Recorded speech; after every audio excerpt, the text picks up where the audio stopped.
Ladies and gentlemen, good evening. Happy Tuesday, April 28th.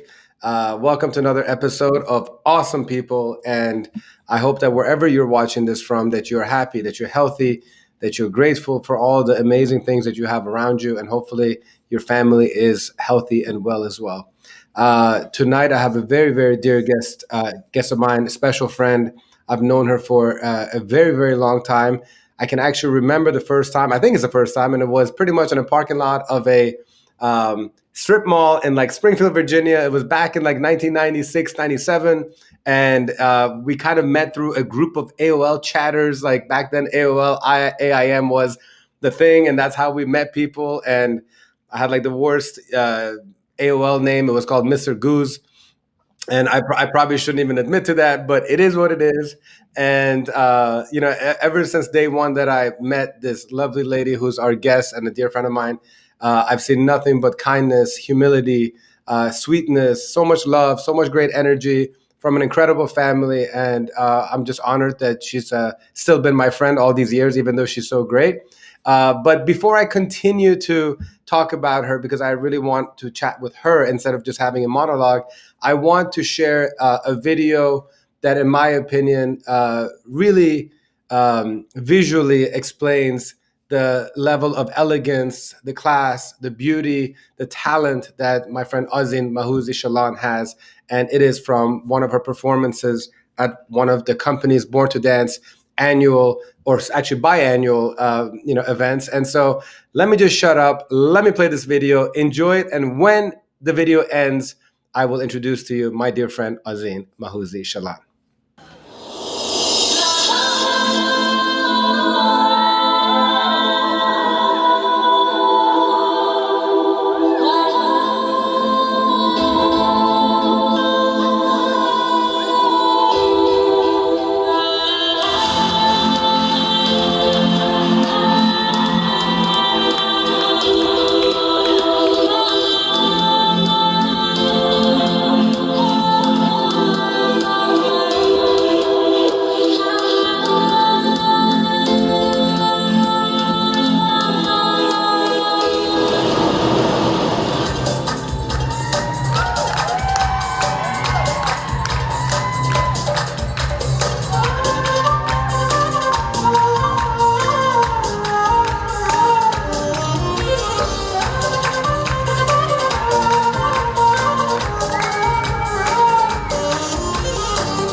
All right, so ladies and gentlemen, we're back. I hope you enjoyed that performance. And before I officially introduce the lovely and the fabulous Azin, like she has an incredible story that really includes a lot of trials and tribulations and a lot of perseverance, a lot of resilience. And there is really no other time than right now where people need these stories of resilience. There's a lot of people going through some incredibly tough times.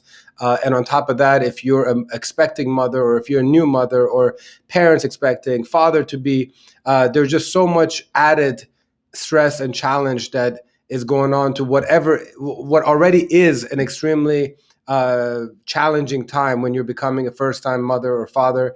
And so I really thought it was a perfect opportunity for Azin, who shared her personal story just a few months ago, for me to introduce you to her so she can share all of that, because I know that she has a deeper mission to share with the world ever since the heartbreak and tragedy that she went through. So without any further ado, ladies and gentlemen, the wonderful, the awesome Azin Mahoozi Shalan. Hi, Azin June. Oh my goodness, Iman.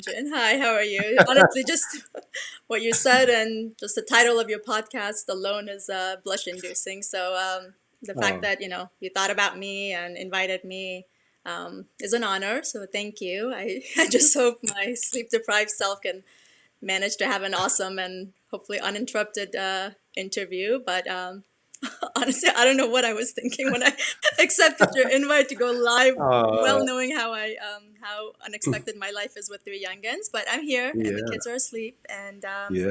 I set myself up in front of the steps, so the location, so that to reduce any chances of being video bombed, hopefully. So Yeah, and let's you're do and this. you're on call as a mom if something happens. You're gonna be there to come to the rescue like you always do, right? So Hopefully you not for the you next hour, but yes, that's my job. you have mastered and persevered a lot more things than a little old chit chat with your longtime friend Iman. So thank you for making time. I know how hard it can be for you as an entrepreneur, a business owner, as a wife to an amazing husband, Rami, and then mother to three children, and sister to three siblings, and daughter to amazing parents. I mean, I appreciate you for making time. And we're going to have a good time tonight. I have no doubt about it. And hopefully also to for some individuals your story might be one that they will gain a lot of inspiration and hope from, but we'll get to that in a second. For those who have never had the honor and pleasure of meeting you, give us a little background. Let's get right before the whole marriage. You're where from Iran you're from, and where you grew up, and all that good stuff. All right. Well, I was born in Shiraz, Iran, and Woohoo. I guess apparently I was always how Shiraz do I say? wine. Well, I have my chamomile tea. That's awesome. But yeah, I was born in Shiraz, Iran, and I grew up there until I was 8. Apparently, I was always moving and dancing, and not just to normal songs, but apparently to the azan at the mosque, and my grandpa would be like, "Someone stop her," So but yeah, moved to the U.S. when I was 8. I guess with young kids, a new country, new language, no money. Um, I mean, it was pretty much pure survival for my parents. Not like now with so much opportunity for us, to cultivate our kids at the slightest noticeable talent, or I was that skinny kid that always walked on my tippy toes, but never took a ballet or dance class. But just I guess some of my fondest memories, childhood memories, dance related, was actually at gatherings or memories at with our friends, and I remember they would put me in the center, and they would say dance, and I would impersonate one of the family friends, and they would guess. What's your youngest memory of dancing in front of your family? Um, Well, how old were you, and do you have a vivid memory of it? I mean, I have pictures of like my birthday party in Iran, before, but I want to say like the best fondest memories are actually of here. Mm. We didn't have any family here, so it was just like our family friends were our family. So we have a few really, some of them really hip and just fun family friends that we had mehmunis and gatherings probably a few times a week, which that's something I miss. I feel like we don't have the opportunity to give that to our kids, especially now. Yeah. But we used to go in circles. I mean, all around, sit around in someone's living room, and they would do like the the I guess the spin the bottle, but the not the you know but yeah, so they spin the bottle, and there was whoever would land on, they had to either sing, dance, or tell a joke, and they always had me go in the center and dance, and I would impersonate a family friend, and they'd all be like mein khanam, or so and so, and so yeah, Which so happens that's to be my mom's name right there. My so mom is going to appreciate the shout out to you, even though it wasn't intended. Go ahead. just for Sorry. first fit. But yeah, I mean, so I guess that's like, because those are my dance memories. But so and then in high school, I started the Persian club, the Persian dance team, and in we there was the pep rallies, and it was the drill team, the cheerleaders, and then the Persian dancers. So performed there, and then that was my and then went to James Madison University. In your high school, you guys had a Persian dance group that performed as part of like the entertainment of the pep rallies? Yeah, so I started the Persian dance. Only only you could pull that off right there. I mean, that's incredible. I mean, we're talking about the 90s here and like a Okay, well, let's say the predominantly year, but yeah, I mean, I graduated in '98. same as me. Yeah, okay. So 98 is great. yep, it is. It was a so yeah, so that's my high school dance, and then I went to James Madison University. I started the Persian club there and choreographed and performed at the international nights, and then I graduated, believe it or not, in computer information system, and I started the corporate world, and that I felt very early on that it just wasn't for me. So I guess during that It time is was when it I was it was E-Trade, right?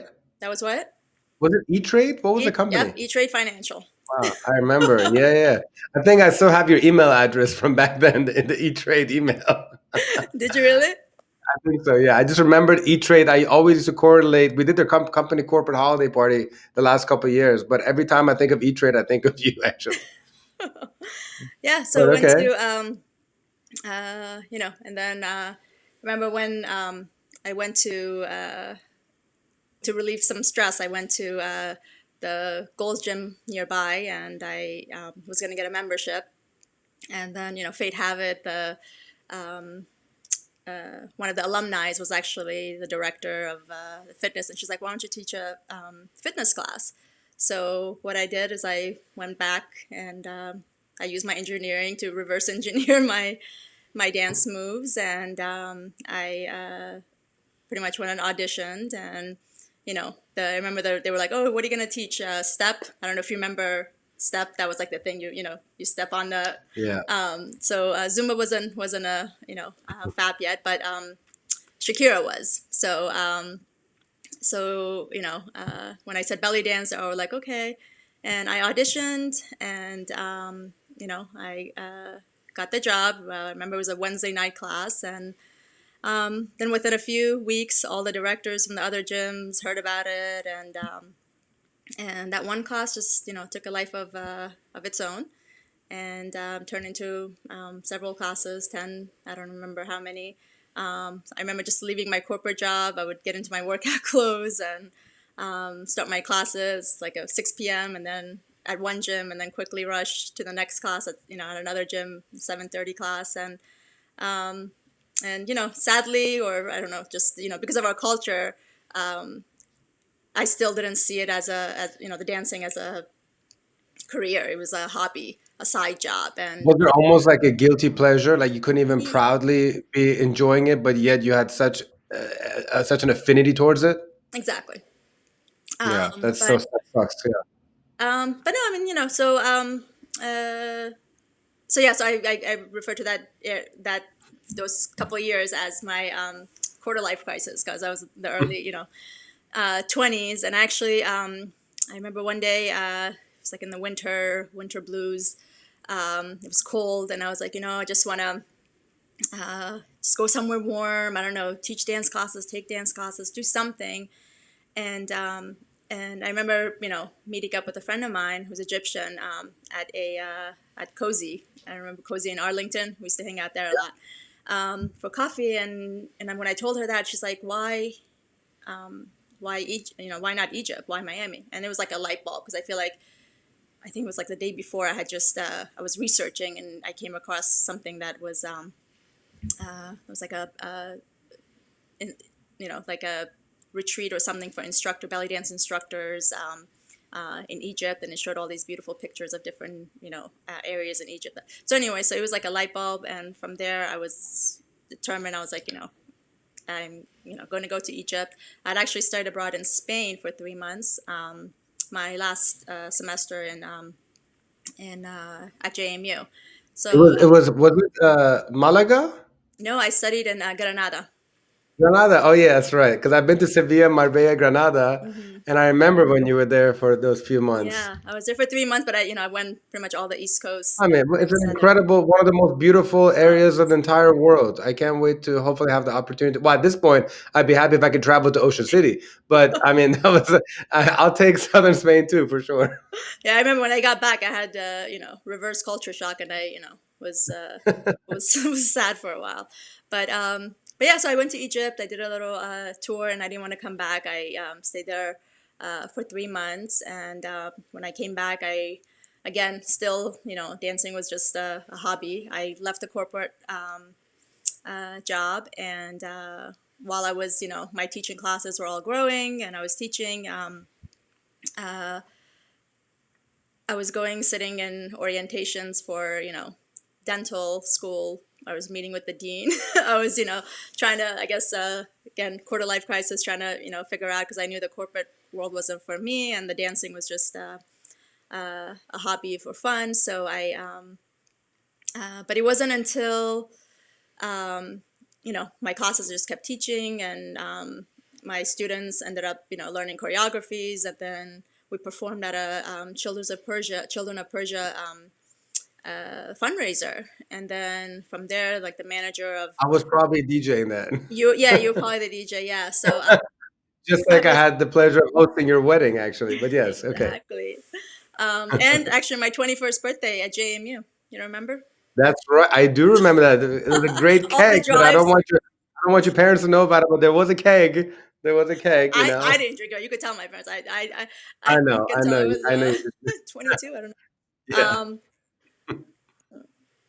But yeah, so I remember just from that fundraiser performance, the manager of Arash was there, and then we performed with Arash, and then from there we performed with I think it was Moin and Shadmer and all these I guess famous Persian singers, yeah. and Andy, and the last one was actually oh my god, Mansoor. I was going to say more Mm, words. It's Mansoor, and it was at the Kennedy Center, and that's the nice. one that actually Was that made the one with Dariush? yes with Dariush, Yeah, yeah, that's the one we're and doing with Pupak and stuff. Yeah, that's right. That's right. That's exactly, right. exactly, yeah. So that's the one that actually made me open up the studio. So I was, Mm, he was very particular. He was great. He knew exactly what he wanted. He, for the Dunya song, oh no, the Duna Duna song. He actually, he's like, I want it to be, Bollywood. And an acquaintance of mine, a good friend now, she was the founder of Dunya Dance, and so I, connected with her. So we did a, belly dance. I mean, a Persian dance and Bollywood fusion. And then we didn't have a place to, to meet. And I remember with Arash, I had to go to his hotel to to choreograph and practice. And so after that performance, I was like, I need a place. This is it's so that's when actually the studio became serious, and it was just like, okay, this is it. This is everything else that I'm going to. I didn't just the thought of going back to Fort, because with dental school, my sister was went the dental route, and I spoke to the dean, and coming from a computer information system, you literally had to go back to get your bachelor's, because none, there was no no classes that actually would no credits that would transfer. So just the thought of back then, being 24 years old, going back to school for 4 years, that's like 1/5 of your life. So make it 8 years. It was like, okay, it just felt mm. like eternity. Now I'm like, in hindsight, I'm like, I would have been done like 15 years ago. Anyways, we won't. Yeah. But yeah, so I remember it was actually April. So the show, the concert was March 31st, and the next day I met up with my friend who's a realtor. and we went and looked around in Vienna. And the first place I saw was our first studio, and we actually signed. It's weird, but on April 17, 2007, which is exactly 5 years to date before the loss of our first pregnancy. So Right. yeah, so it was just I signed, and again, fate have it. I actually had to have a hernia operation. So while I was working on the business plans, long story, my now husband. So I went on first date of with my husband 10 days You signed a after contract. signed, and pretty much you know the the rest is history. We got married in 2009. We pretty much Puerto Rico. Puerto Rico, yeah, with the A best beautiful, best beautiful and DJ. fun wedding. I think that's Nice. actually. Were we the first from with From exclusive entertainment, exclusive entertainment? Because you were just definitely started. the first. Yeah, it was definitely amongst the first weddings. Yeah, Yeah, for sure. yeah, you had just started. Yeah. So yeah, so DJ Sam was with me, exactly, and he's still with us. I Yeah, know he's yeah, amazing. Um, so yeah, so yeah, he we pretty much ran the studio together from the our first date, and for the for exactly 5 years until I had to take my little hiatus, yeah. and that's Well, it. let's get into that in a second. But what I really want to know is, first of all, who do you think you got your talent and your passion and your love for dancing from? Honestly, you want to know where the name of the dance studio came about? Yeah, Again, I never took any dance classes or anything, but everybody kept asking my mom, you know, where did she learn how to dance? And my mom's like, I have no idea. It wasn't me. She was just I born to love your dance. mom. Yeah. So yeah, so she's like, she was just born to dance. I don't know where she got it. So I mean, yeah, I guess I was, the black sheep in the family of, going the dance route, and dancing to the Azan and the Yeah. religious prayers and stuff. So Yeah, so it was just in the cards for you to become the dancer, I guess so. the incredibly talented dancer.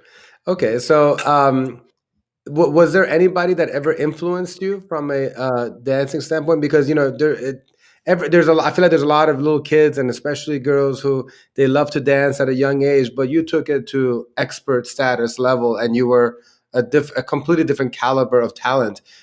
Is there at any point anybody that you admired from a dance standpoint, or anybody that you followed that you wanted to emulate, or were you just on this one track of being your own style and not in a disrespectful way to anybody else, but you were just like, I'm in a league of my own.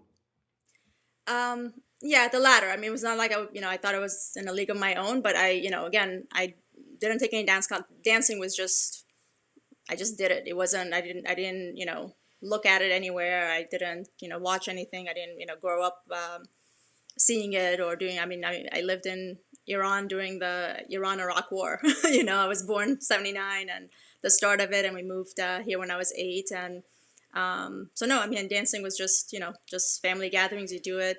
I guess the way I described it is everybody always asks me that, and especially with belly dancing because I mean I'm not even Arab. I like Iranian, so Persian dancing was always my but somehow and the belly dancing actually I didn't even know I knew how to belly dance until JMU, like the Of all like places. well yeah, no, it's funny because my roommates and I and we would we would just put music and dance, and then at that time the song Chic Shack Shook.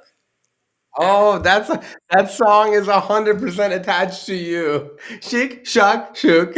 And and then like it just like all the vibration, I just shook. I just I didn't even know it was called shimmy back then, so I just I shimmied, and I didn't realize it, and then actually at international night at JMU there was no representative for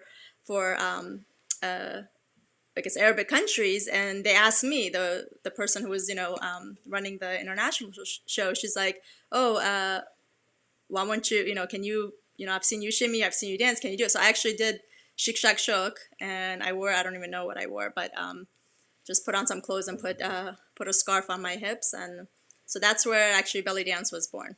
I think it was probably Nice. 2001, Azin's Wow. belly dance. And again, and even my method, like when I said I reverse engineered my dance, I literally did, and it turned into was becoming the, we're actually on the almost, getting ready to patent it and like copyright it. So I actually had my own A method before dance this. style can be copyrighted? Yeah, so it was like so I had Wow. it was like a pyramid style. So I have I had 8 moves.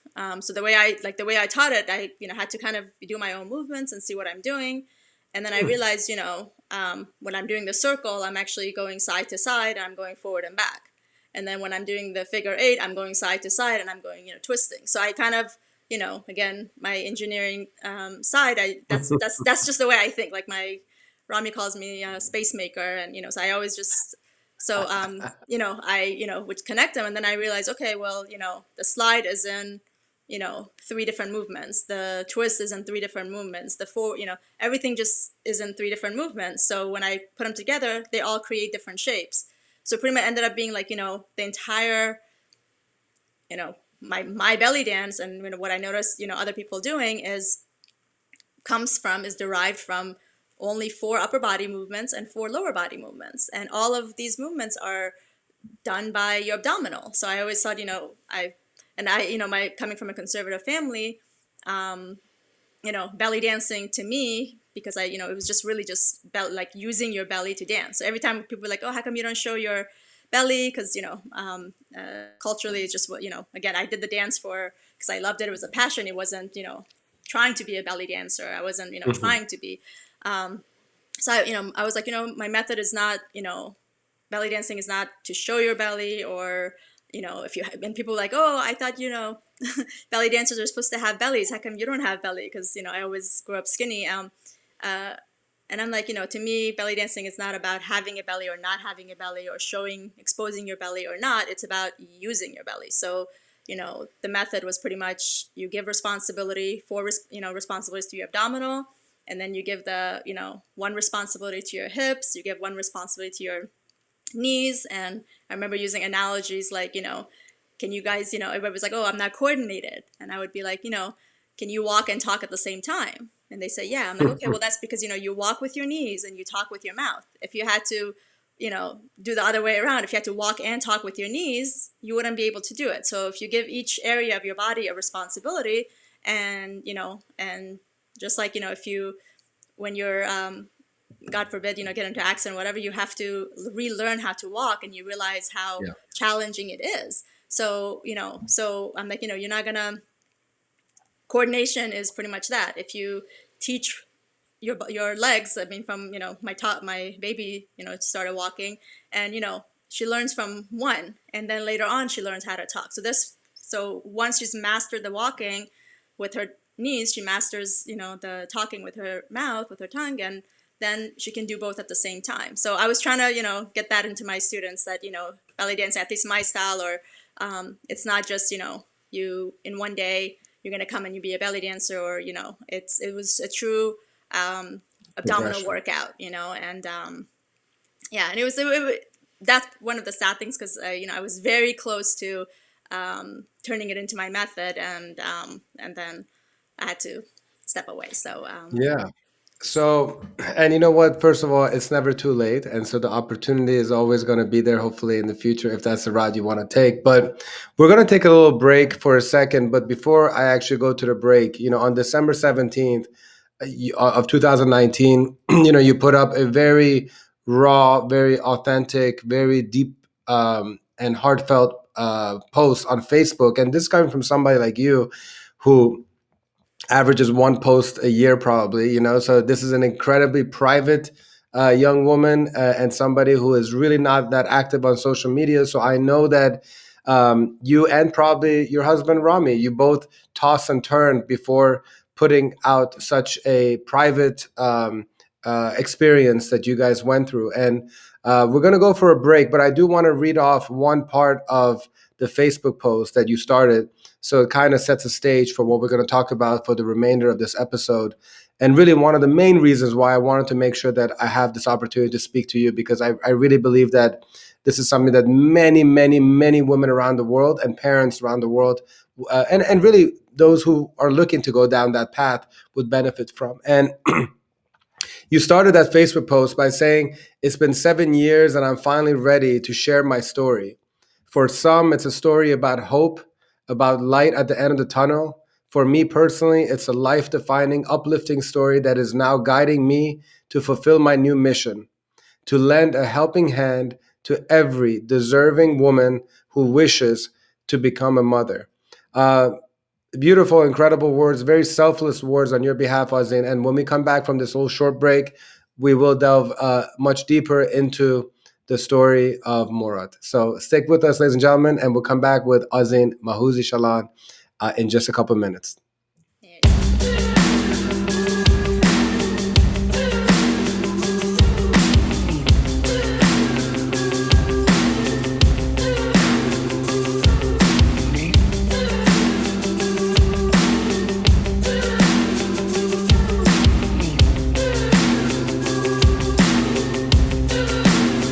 What's up?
Ladies and gentlemen, welcome back to Awesome People. I am with the one and only Azin.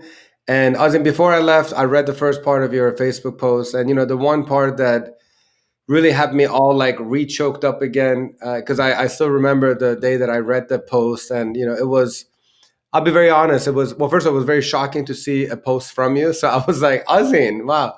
And I still remember at the time, and I regret this, is the fact that, we had not been in touch for quite some time to the degree that we once were. I mean, life happens, husband, wife, excuse me, husband, children. And so, unfortunately, we didn't have the same close relationship for a long time. So when I read this story, like it broke my heart, just knowing how you went through such difficult times. And I, as a longtime friend, really was no part into it. And so it really hurt me to know that a good friend of mine, went through all these times, and I wasn't there to even check in on you. I wasn't even there to sympathize. I mean, and you made me realize that, my goodness gracious, there's so many people that are going through so many dark times, and you don't even realize it. And I've been realizing that more and more in the past year or two. I feel like I've had an awakening of my own, as I'm choking. Um, about how, you really have to be more empathetic to people, because you just don't know what they're going through. And you had the line, to lend a helping hand to every deserving woman who wishes to become a mother. And at this point, I would really appreciate you, sharing your story, and what you hope that sharing the story will accomplish, in, as you say in your Facebook post, to lend a helping hand. But let's try to figure out how we can be a lending hand. So if you don't mind kind of just sharing the story, that'll be greatly appreciated. Um, yeah. Well, unfortunately, it's something that not a lot of people talk about. And it's something that I wish more people did, because when you're going through it, you feel alone. Like you feel like nobody understands, because it's what I refer to it as like it's a invisible loss. It's one of those things, culture, I mean, for different reasons, but society, I mean, you don't even talk about, you don't even announce your pregnancy, until the first three, the first trimester is over.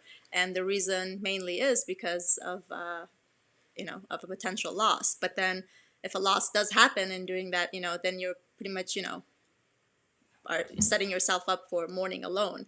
And, which is, and then I could see the other side as well. Obviously you don't, I was there too. So in a way, my loss was after the announcement, and so it was actually, in a way made it a little bit harder, because everybody did know, and unfortunately just people didn't know what to say, or how to say it or when to say it.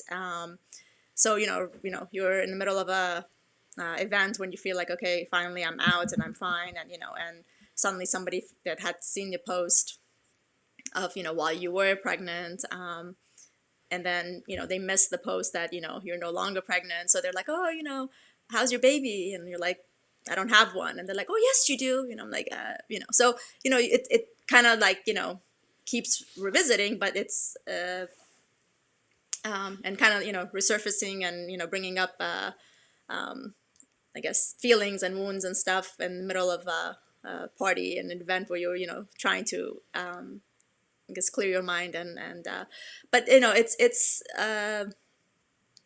something that I feel like if now that after I posted, I realized so many people are going through it, and people were telling me, please post on different Groups. pages and different, so I actually they guided me. They're like, oh, there this page is, so there's so many, actually. I mean, I don't know if this is new, I don't know if it was there now 8 years ago, but now there's so many platforms, there's so many pages for rainbow babies, and so, and I see, like, I posted it, and within like 30 seconds there's people are commenting on how and one of the biggest thing that page actually stood out to me. Someone posted a grandma, or no, a mother-in-law posted saying, my daughter-in-law just lost her baby, and I want to do something for them, like their due date is coming up, but everyone's telling me to not do anything because it's going to remind them. And imagine, within 30 seconds, there's literally, I think there's like 20, 50, I don't know how many thousand people on that page, and all, grieving moms. And within 30 seconds, there was just hundreds of people saying, there's no way you can do anything to remind, like, a mom of their lost child. They want to remember it. Yeah. It's something that, like, just like how, you have a child, you celebrate their birthday every year. So as a mom that, was expecting that, like, it's all the, like, the hopes, the dreams that are, suddenly shattered. It doesn't even matter. Like, I remember mine, because it wasn't a miscarriage. It was a loss. It was, my hands was in it. Like, I had to make a decision. It wasn't because my son, was not healthy. It wasn't because, it was just, a 1% chance that, my body went through this, and it caused it. And it was at 20 weeks that you had to make a decision, correct? Yes, exactly 20 weeks. So, my, the subchorionic hematoma that, was found in me. It's pretty much, the doctor described it as a when the egg attaches and then it detaches slightly, it creates a little paper cut, and 99.9% of bodies heal from the paper cut. But there's this 1% that kind of like, if you pick at a paper cut and you just keep picking at it, it turns into infection, and so I was at 1%, and I blame my dance for it. I blame so many things for it, and the reason I shared my story was because, this all happened 7 years ago, and just it hit hard because I felt it wasn't just losing a baby, or like because luckily I didn't have any like fertility issues where I had to go get IVF or and it was just that loss was just we tried for a year, we couldn't get pregnant, but they actually don't allow you to seek fertility until 1 year after trying. 1 year. So but on our 1 year, it was actually on December 11th, our 2 year wedding anniversary is actually when we conceived. And so many, it's just crazy. Just this, I mean, I can't even say, like, literally, I like, you know, coincidences. Now I know that there's no such thing as a coincidence, because, you can't predict your future, but you can see your past, So when I look back and I'm like, oh, wow, I opened up the studio on the same day, on April 17th, I signed, the lease to start Born to Dance Studio. And exactly 5 years later, on I think it was April 15th or 16th, I had my hernia operation. And that was my first surgery. And here I go, exactly 5 years later, I have another operation on the abdominal. And it's just just little things. There's so many things that just come up, and numbers and dates, and that my goldfish on my Persian New Year giving birth on on Murad's, what I refer to as his angel day. So I mean, I guess another thing is, like, when you're going through it, you feel alone, and doesn't matter what anybody says if they haven't experienced it. It's just it just doesn't it doesn't make you feel any better, like people's comments, but it was one of those things that lost my train of thought. But it's it's such a it's like personal hard thing that you feel like you want to talk about, but it's just people don't understand. A lot of people would be like, oh, don't worry, you're gonna have twins later, or it's just miscarriage. And at that time, it wasn't just obviously, nobody knows how much somebody wants a baby, or how much they've been trying, or what their issues are, or what those are personal things. And but like, but all the other things that came with it, like, it wasn't just, I didn't just, in my case, I felt like, in a way, I lost two babies. I didn't lose it, thank God, thanks to my husband, but my dance studio, that was my first baby. It's called Born to Dance, but thank God my husband, was able to, he was amazing. He held down the fort, and he pretty much, while I continued, trying to heal, and we kept trying, my focus was, on just building a family, and we were great. It was great because just, again, signs after signs, but all three of my kids were born 9 months after April 17th. Our son, who actually his middle name is Murad, was born on January 17, exactly 9 months. So it's just like so many little things, All these signs around. signs, and to the point, it's just like, even my husband, who was not a believer, he was like, there's no, he used to be like, okay, that's a coincidence, but after a while, it's just like, how many coincidences can be on, like, exact dates? Well, what do you make of that, Azin? Like, is that just basically more a sign of I'm here, I'm with you? I don't know. It just, yeah. I mean, to me, it's, again, people have, I was never religious. I never had anything to, I guess, feel like I, could pray to, or, I was always, do good, be good, but I, wasn't like but it made me spiritual. I have something to believe in, and I feel like he's watching over us, and every step, every little thing that happens. But the crazy part is that, like, it's overwhelming. I feel like, there's so many things happening. I mean, people will come to my house, and 9 months later they have their baby. And my house literally turned into like like a baby making haven, like it's, so my own I three should have kids. come over there to find a girlfriend or something. I My see. The goodness thing is, like, gracious. people tell me, have a, have a, like, pray for me for this or for that. I'm like, you know what?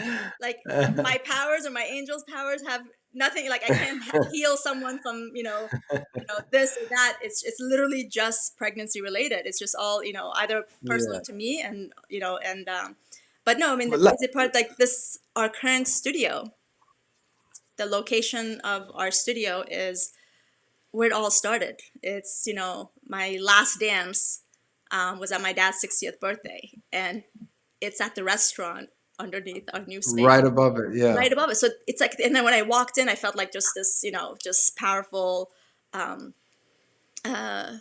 goosebumps and, energy. And, so this year is just, and then our third child, I called her my lucky third.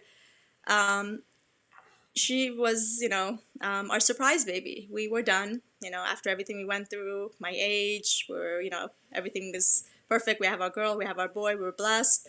And, suddenly again, right after April 17th, she, and to be honest with you, we had, we went through panic attacks. Like Rami and I took turns having panic because, from our car, from our house, we have a 3-bedroom house. Like, everything was just, you know, everything was great. And then I found out that to, deliver at Reston Hospital, which was where, the, The problems the problem arose, started. and yeah, And then, but again, you didn't have the best of experience there. That's for sure. yeah. So, and then, our daughter Arya, she was born, and suddenly all these things, like again, one experience after another, just magical. I mean, I don't even know how else to describe it, but, you know, just happened. And here we are, like, have our third daughter. And honestly, it wouldn't, from the first second, just she entered, it just, everything was just magical with her.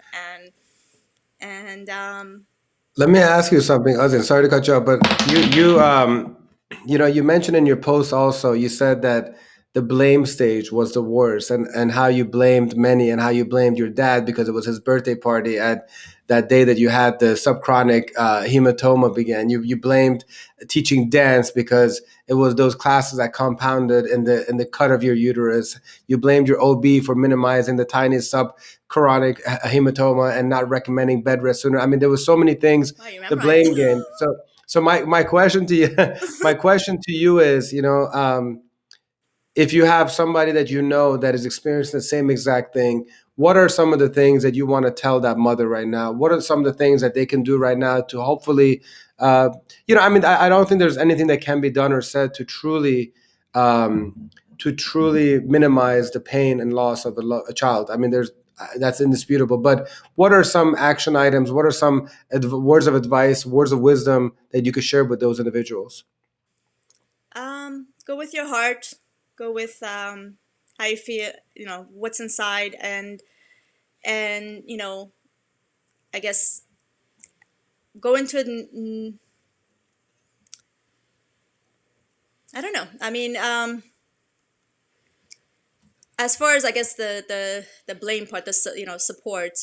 I feel like, reach out. Not not towards people that you feel like, haven't gone through it, and don't, like, towards people that have actually gone through it, because it's one of those things. It's like, no one can, who hasn't gone through a divorce, be able to, advise you on that. No one, they just, it's one of those things that it's not, as much as, people have great intentions, and they're there for you, and they just don't know. And, like, to me, one of my biggest things, like, I didn't know. I mean, I'd never gone through, depression. So I didn't know how I was going to act. It's like, you don't know what kind of, person you're going to be when you suddenly have, like, a loss, a personal loss. Losing a child is one of the most, but, losing a child when they've already entered the, earth, you're not the only one mourning their loss. You know, you have funerals, you have family members, they have friends, they have, so it's as, you know tragic, or it's you mourn for it, and, you still go through those blame and everything stage. But losing an unborn child, it's an invisible loss that, unless people have gone through it, everybody has amazing intentions, great intentions. They will, but it's just you need to go have a support group that has been through it. So I guess that's what I would recommend. I would say, and that's what I guess our Murad Foundation is. Murad Mhm. Miracle Foundation is the foundation that came from all of this. That just was Well, playing. that's actually exactly what I wanted to kind of get into a little more deeper because another part of your Facebook post, which this is where you mentioned how you had like two losses of a baby. You mentioned that quote, and so I lost a desire to return back to work to the dance studio I founded and had been running with my husband for the past 5 years. I stopped talking to many of my friends who didn't understand and minimize my loss. I lost a desire to be around people, lest their well-meaning but misplaced words of condolences keep hurting me. So I mean, it's truly like it's truly heartbreaking the fact that you went through multiple losses essentially as a result of this, but now it seems like you found a newfound mission where it's led to the new studio, which I obviously know that it's been somewhat derailed because of the coronavirus, but I am a firm believer that this new studio is going to be incredible once things do open up, and they will open up. And I think one of the cornerstones and one of the most incredible parts about this new studio is Wish City, is your attempts to honor Murad. So please definitely share what you're doing right now, which is not only to honor Murad, but it's well. First of all, I hope that it helps heal your wounds and heal Rami's wounds, because we have to remember also whenever that there's a father involved, they're in this as well. And I feel like it's super important to, this is coming from somebody who's not a father obviously, but I feel like there should be a whole different group for husbands who are going through this kind of stuff, because they're going through a whole different emotional roller coaster and they need the same exact support just as much as a mother does. But I would love for you to speak about what you have planned for Wish City, so we can look forward to all that greatness is going to come out of it. Yeah, so it's all exciting. So we ended up, our new studio space is 3 times the size of our current, and It's located where? it's in Vienna, Virginia. Mhm. It's 5 minutes away from our current location, or was our current location. It's closed now. Mhm. Our grand opening was supposed to be March 23rd with the new session, but it ended up being, right in the middle of, or the start of COVID-19. But yeah, so been going through construction, and so yeah, so it's a 10,000 square foot facility. So when I did the drawings and the floor plans, I actually, my space all mine. I've done the floor plans and like architectural drawings for all the studio spaces. But so when I did it, I'm like, this is the perfect area, perfect position for the dance rooms, and then there's this little corner area, and I'm like, it just wouldn't, a dance studio wouldn't fit there, and we need to create hallways. And anyway, so I was like, I one of my things that I've done with my kids that I always wanted to do is, like I loved event planning.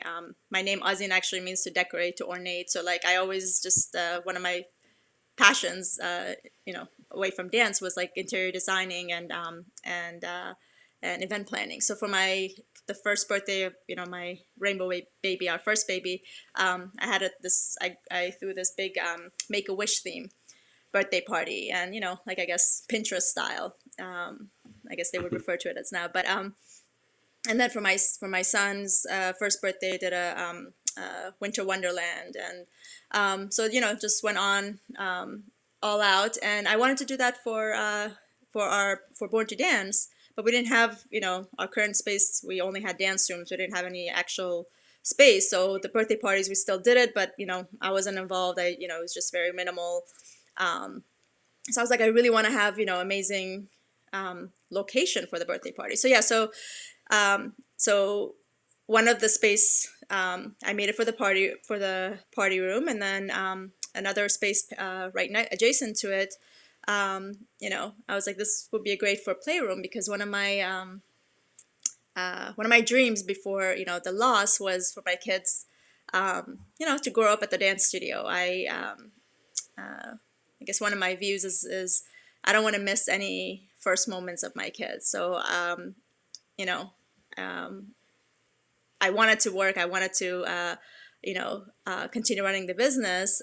But my vision was for the kids to pretty much, my baby families to, grow up with my Born to Dance family, just running around the studio while I'm teaching and then after my classes, So that's how I envisioned. But, when my dreams were shattered, that was one of the dreams. So I was like, I want, now I've, blessed with 3 kids. So I want to have an area where, they can play, and they love pretend play. I mean, my kids can, pretend play for, all day long.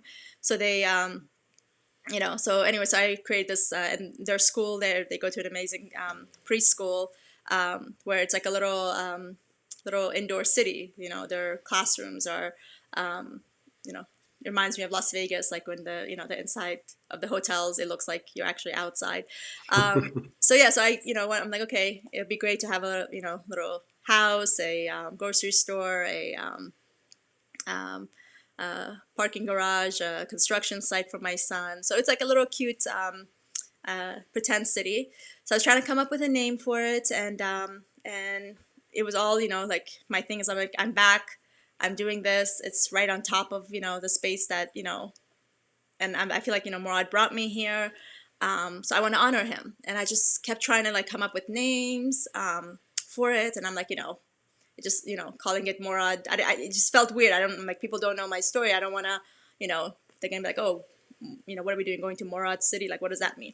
So, so in trying to come up with a name for this space, and for what I refer to as my new division, I was just racking my brain trying to come up, and I just couldn't. And finally, I was like, I want to, I want the business to be like a playroom, a party room, making wishes come true, but to be with an impact. I want it to be a business where, I'm honoring Murad, and, a portion of all the classes, the, birthday parties, the things that are going on in that division, to be, to go back to a charity that, caters and helps with, I was thinking like NICU babies. There's actually a good friend of mine mentioned Miracle Babies, and it's based in San Diego.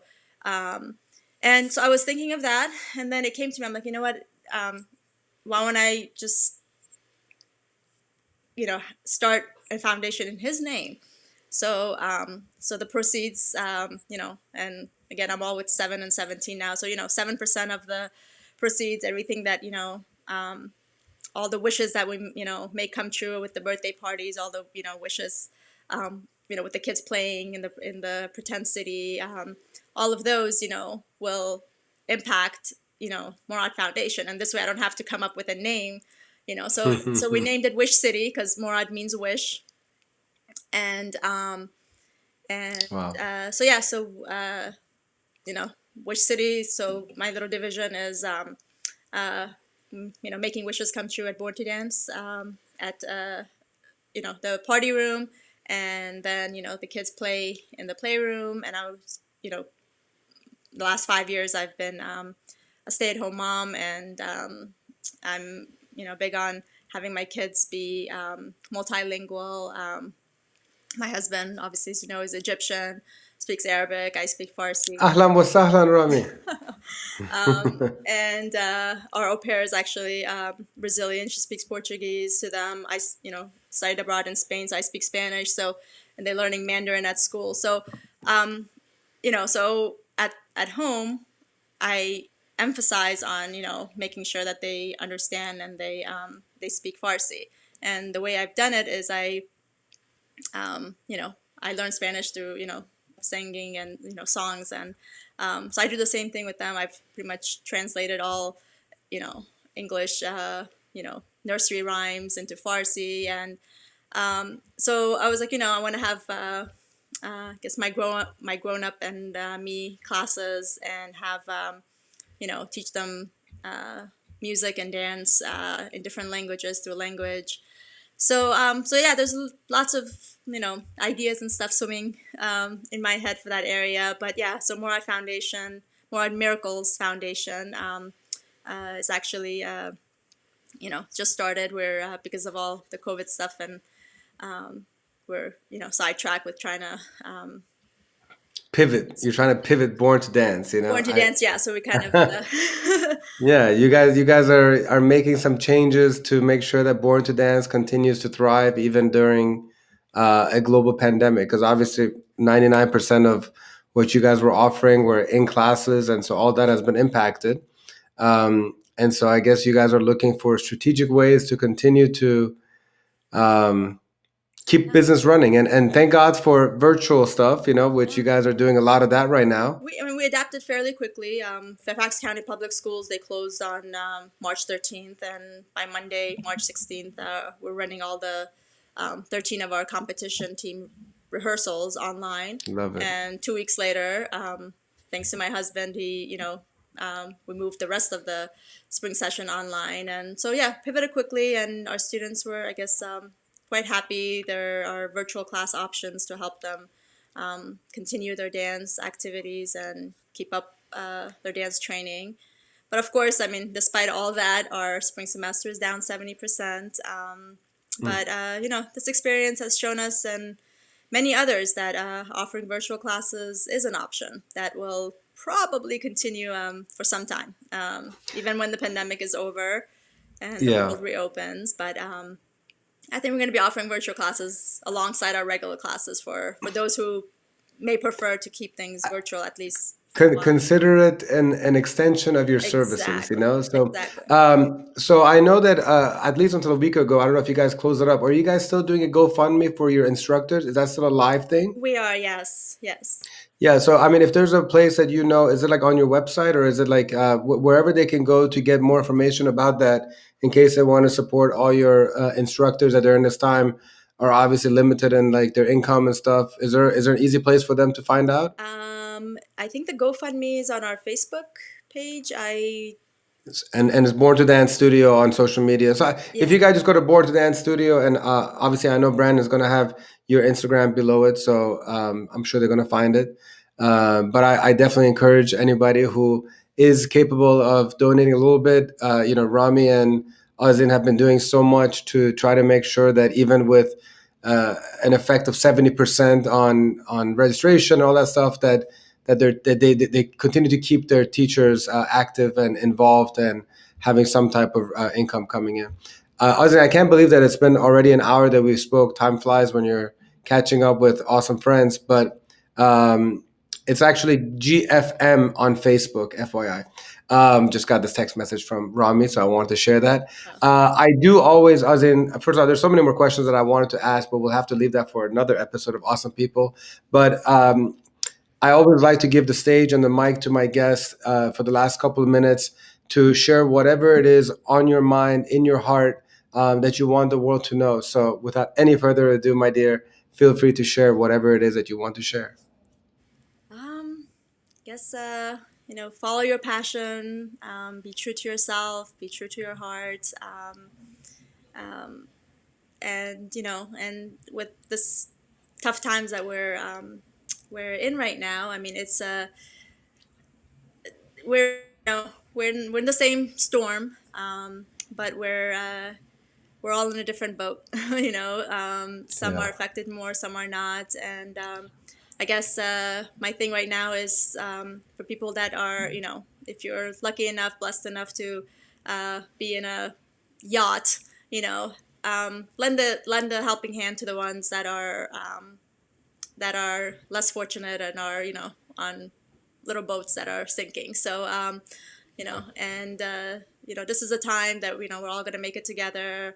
We need to help each other. We're all going to make it through this. So, Really love what you and your entire family, Rami and the kids, did, and that was going to the hospital to deliver food to the health professionals, and it's just and you did it on the anniversary of Angel Day, correct? yeah. I mean, that's what it was, Yeah, right? we're supposed to launch Murad Miracles Foundation and have a huge event at the new studio on April Yeah. 17th. But instead, again, to commemorate him, we actually El Sol restaurant in right below us again, where everything my last dance was. Previously Um, neighbors. yeah, our new neighbors are amazing, and so they actually made amazing food for the nurses and doctors at the day labor and delivery and postpartum in Reston, Virginia. And actually, my goal is to hopefully even through Morad Foundation, since we can't we just started it, we actually got this certificate of corporation Nice. for Morad Miracles Foundation. So I'm hoping to start the page for that, and maybe we can initial like its initial help would be to the community, getting food from local small businesses, which are unfortunately suffering during this time the most, and treat the doctors and nurses, because yes, the front lines service, they're obviously being there are heroes right now, but also the doctors, they're always giving birth. People are still being born, so we want to make sure we don't forget those heroes and doctors as well. So that's I, my goal. So hopefully we can I achieve that love that. together. I love that. Well, I mean, Azin, I genuinely hope that day by day, um, you continue to regain a desire to grace stages with your incredible talents, with your smile, your energy, and that you continue to do so much great stuff. And you've been honoring Morad in the way that you carry yourself, the way that your family always puts the community before anything else. You've always been so giving, so kind, and I'm just really proud of you. And I have no doubt that Born to Dance Studio is going to continue to flourish. Wish City is going to be incredible, and you're going to continue to make a positive impact on the lives of many mothers to be and the fathers to be, Exactly. and hopefully they will get the support that they they desperately need from people like you who are looking out for them. So I really appreciate your time, and Thank you very much. can't wait to see you performing again live Of one of these course. days soon. My goal for that one is to perform with my kids. Oh It's been man, 8 years, so we'll that would be incredible. That would be incredible. Hopefully, Night Owls is there to capture that moment professionally. they will be. They will be. Thank you. Well, yeah. So again, thank you so much, and appreciate all the positive words that you shared at the end of your little segment, and can't wait to see what's next with Born to Dance Studio, Wish City, and Thank wish you. you both well Thank you and the so family well. much. Same for you. Love you, and Love goodbye you. from Miami. Bye. Take care. Thank you.